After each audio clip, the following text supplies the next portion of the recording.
Happy generic time of the day, product people. It's Alan Neal here with another quick CarCast for the PDM Show at the PDM Show on Facebook and Twitter, pdm.show on the web. Want to talk about FlowStack this morning.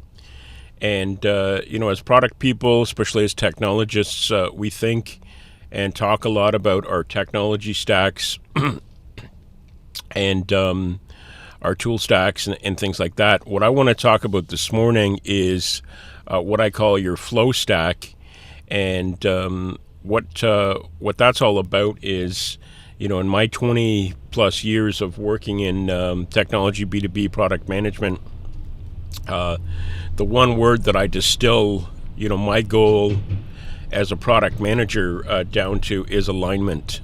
My goal is to align the energies, efforts, and directions of people toward executing, a shared vision. So, the flow stack is about making sure that you've got all of the right pieces in place to make that to increase the chances of that alignment. And it's really helpful because as technologists, we can get wrapped around the axle with a lot of things like tools and methodologies. Should we use Jira? Should we use SharePoint? Should we use another tool? Should we use Scrum? Should we use Kanban? But I recommend to everybody that I speak with that actually you should start, your layer zero in your flow stack is not even people. We're not even at that stage, even though most companies say their people are their greatest asset. Level zero, layer zero of your flow stack is actually about shared and well communicated and consistently communicated vision and goals, and that's where you should be. That's where you should be starting. If you do not have a well articulated strategy and set of goals and are not communicating that well consistently, then all of these other concerns, whether it's people, process, tools, are not going to really have any value for you. So I suggest you start with a very well articulated strategy, set of goals, objectives, and then you can go to the next level, which is the people. So once you have a set of a clear strategy, set of goals, then you can get the right people in place in the right roles to execute that strategy and goals. And then moving up, so that's level one or layer one in your stack. Your next level is processes. Now to increase the flow, and that's why I use the term flow stack. To maximize the flow, now those people need to have an agreed upon set of processes for how they're going to interact to achieve that that strategy and that set of goals. So that's the next level is process, the point I'm going to get to here is there is no use arguing over what tool that you should be using if you've got a broken process. And we've heard that for years and years. Never automate a bad process. So that's the process layer. Next one after that, now we can get to tools. Once we have the right strategy, well articulated, set of goals and objectives consistently communicated, then we can get the right people in the right roles to execute that strategy. Then we can implement the right processes to maximize the flow among those typically cross-functional people. And then, and only then, as our final layer in the flow stack, can we look at tools. So tools are there to enable and optimize the process.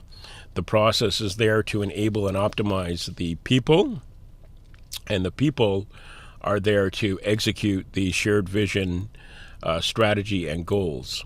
And I share this because what I find is a lot of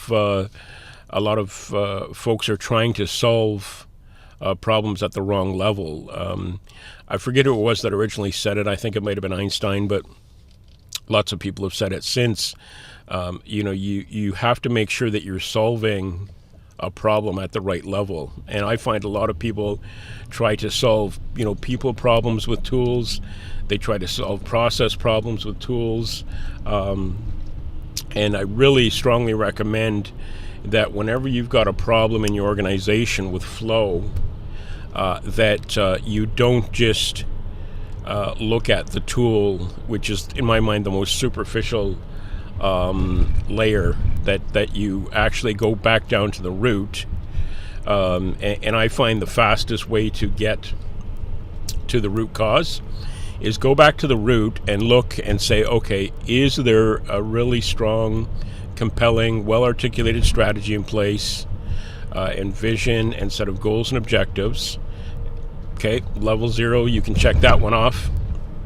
Second, do we have the right people in place to execute that strategy, goals, and objectives? And then you can check that one off.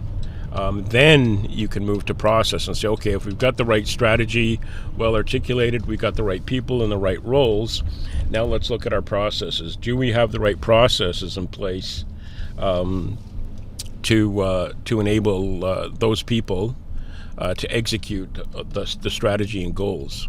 And then only if you can answer yes to that question as well, that yes, in fact, we do have the right process in place for the people to execute the strategy and goals, then and only then would I look at optimizing or trying to correct or solve at the tool level.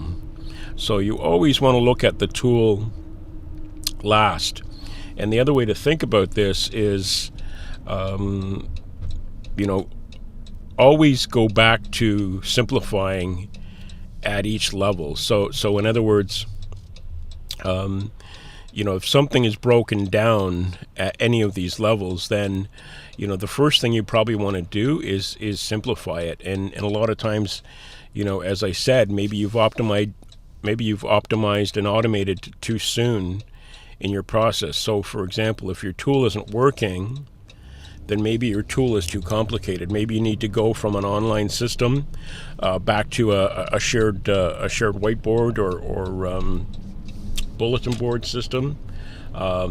If you've got process problems, then maybe you need to look at simplifying your process. Maybe your process is too complicated. People don't understand it. And then, of course, the same thing with people. Maybe you've added too many people too quickly, and you need to go back and simplify your people model. So just a few ideas there this morning, or this generic time of the day, to help you out. The flow stack, start with shared vision, goals, and objectives. That's level 0. Then move on to people. Do we have the right people in the right roles to execute our shared vision, strategy, and goals? Then move on to process. What is the optimal process for those people to work effectively, especially across functional boundaries, to execute our strategy, goals, and objectives? And then, and only then last, look at, okay, what's the optimal tool or tools to put in place for our team to execute our strategy, goals, and objectives. Trying to keep this one nice and short. Alan Neal at the PDM Show on Facebook and Twitter, pdm.show on the web, and we'll talk to you on the next one.